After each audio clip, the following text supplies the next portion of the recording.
Hello दोस्तों, this is Akash वैसी and you are watching unknown Vigyan, जहां आप जानते हैं उन सभी सवालों के जवाब जो आपने कभी अपने मन में दबाए रखे थे और कभी किसी से पूछा नहीं। तो इस चैनल में उन्हीं सवालों के जवाब आपको मिलेंगे।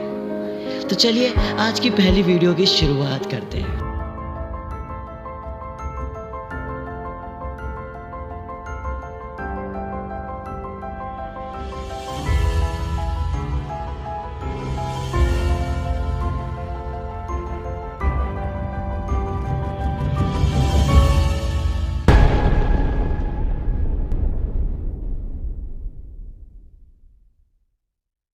चलिए मैं आपको आज बताता हूँ। इस पहले एपिसोड में आप सभी का स्वागत है।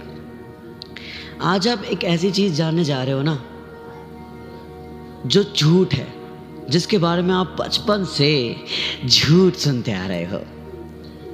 Yes, I am right. सबसे पहले आप ये बताओ कि बचपन से जो आप पढ़ते आ रहे हो कि सारे प्लैनेट्स सन के अराउंड घूमते हैं, रिवॉल्व करते हैं, है ना? यही पढ़ते आ रहे हम, because sun is the centre of gravity of our solar system. हम यही पढ़ते आ रहे हैं। लेकिन अगर मैं आपसे कहूँ कि ये जो बात आप पढ़ते आ रहे हो वो सब गलत है, झूठ है। इनफैक्ट सन भी किसी चीज़ के चक्कर लगा रहा है। सन भी है जो कि किसी चीज़ के रिवॉल्व कर रहा है। जैसे कि सारे प्लैनेट्स करते हैं, वैसे सूर्य भी हमारे सौरमंडल में चक्कर लगा रहा है किसी चीज़ के। वो क्या है वो चीज़ जिसके सूर्य चक्कर लगा रहा है? क्या आप सभी वो लोग जानना चाहोगे? वीडियो को देखते रहिए और लाइक करना मत भूलिएगा। तो मैं आज आपको बताने वाला हूँ एक ऐसे कॉन्सेप्ट के बारे में जो आपने कभी ही सुना होगा अपने इस पूरी जिंदगी में। That is the barycentre. Barycentre है क्या?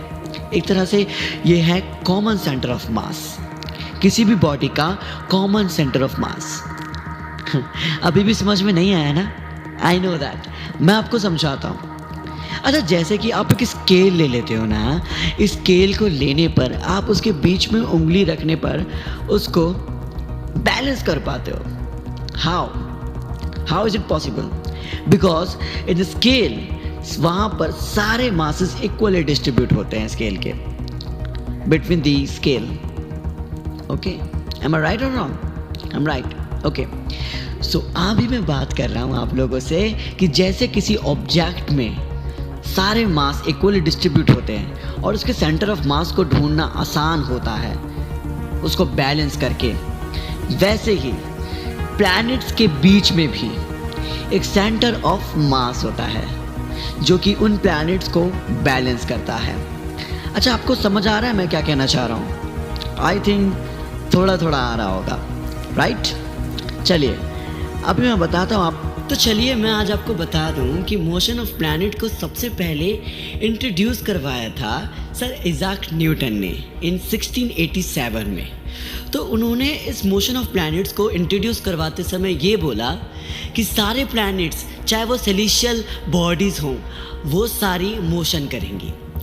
और यहाँ से एक बात निकल कर आई कि सेलेस्टियल बॉडीज़ में तो हमारा सन भी आता है, तो वो किसके रिवॉल्व घूमता है? वो तो किसी के रिवॉल्व ही नहीं घूमता, बल्कि सारे प्लैनेट्स उसके रिवॉल्व घूमते हैं। तो इस चीज़ को लेके ना बहुत से लोग कंफ्यूज हो गए। तो बहुत दिनों बाद जब फर्दर स्टडी हुई तो ICRS यानी कि इंटरनेशनल सेलेस्टियल रेफरेंस सिस्टम ने इस बात को आगे रखा और ये बताया कि दो ऑब्जेक्ट के बीच में एक कॉमन सेंटर ऑफ मास होता है जिसे हम बोलते हैं बैरी centre. Am I right? Yes. अब आपको समझाता हूँ इसका मेन मुद्दा। ओके, अब समझो मेरी बात। जब भी आप पार्क जाते हो तो वहाँ पर एक सीसो नाम का झूला देखते हो, राइट? उस झूले में आपको क्या दिखाई देता है? वहाँ पर हम किसी भी बॉडी का वजन कर सकते हैं, राइट? किसी भी बॉडी को वजन से तोल सकते हैं, राइट? है ना। तो वहाँ पर जब एक भारी बच्चा बैठता है और एक हल्का बच्चा बैठता है, तो भारी बच्चा हल्के बच्चे को ऊपर उठा देता है, यानी कि वो अपने मास को लेकर नीचे चला जाता है। यहाँ हमें कहीं इक्विलिब्रियम दिख रहा है? यहाँ इनके मास के बीच में इक्वल डिस्ट्रीब्यूशन नहीं दिख रही है ना। तो हम ऐसा क्या करें कि इनके बीच का डिस्ट्रीब्यूशन, इक्वल डिस्ट्रीब्यूशन हमें दिख जाए, जैसे हमने स्केल के एग्जाम्पल में देखा था। चलिए मैं आपको बताता हूँ। अगर आपसे बोला जाए कि हैमर का सेंटर ऑफ मास कहाँ होगा, हैमर का सेंटर ऑफ मास उसके हैमर के कोने में होता है। वैसे ही हमें इन दोनों के बीच में भी मास का सेंटर देखना है, जिससे कि ये दोनों इक्विलिब्रियम हो जाएंगे, समान उस डंडी पर खड़े हो जाएंगे। आगे बताता हूँ। तो जैसा इसमें हो रहा है, बिल्कुल वैसा ही हमारे ब्रह्मांड में भी होता है। दो सेलेस्टियल बॉडीज के बीच, इवन सन और अर्थ के बीच में भी होता है, और अर्थ और मून के बीच में भी होता है ना। तो मैं आपको बता दूं, हमारे मून के बीच का जो बैरी सेंटर है वो एवरेज 4671 किलोमीटर है ना।